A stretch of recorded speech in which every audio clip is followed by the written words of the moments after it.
असम और पश्चिम बंगाल में आज दूसरे चरण का मतदान हुआ। इसके बाद सभी की नजरें 6 अप्रैल को होने वाले मतदान पर है। इस दिन 5 राज्य में मतदान है, लेकिन मतदान से पहले चुनाव आयोग की कार्रवाई का सिलसिला भी शुरू हो गया है।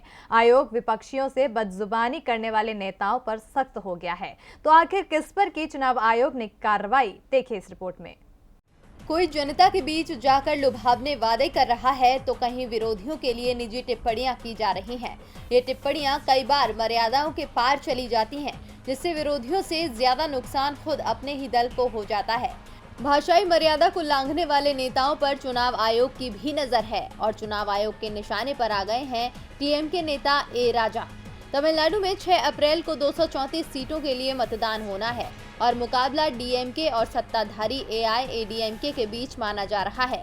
प्रचार तेज है और इसी बीच डीएमके नेता ए राजा राज्य के सीएम और एआईएडीएमके नेता पलानीस्वामी पर निजी टिप्पणी कर गए। मामला हाथ से निकलने के बाद उन्होंने माफी भी मांग ली, लेकिन चुनाव आयोग ने ए राजा की टिप्पणी को आचार संहिता का उल्लंघन माना है। इसके साथ ही ए राजा का नाम डीएमके के स्टार प्रचारकों की सूची से हटा दिया है। उनके प्रचार करने पर 48 घंटे की रोक लगा दी है। तो वहीं दूसरी ओर असम में चुनाव आयोग की कार्रवाई से बीजेपी की परेशानी बढ़ती दिख रही है। दरअसल चुनाव आयोग ने असम सरकार में मंत्री और बीजेपी नेता हेमंत बिस्वा शर्मा को नोटिस जारी किया है।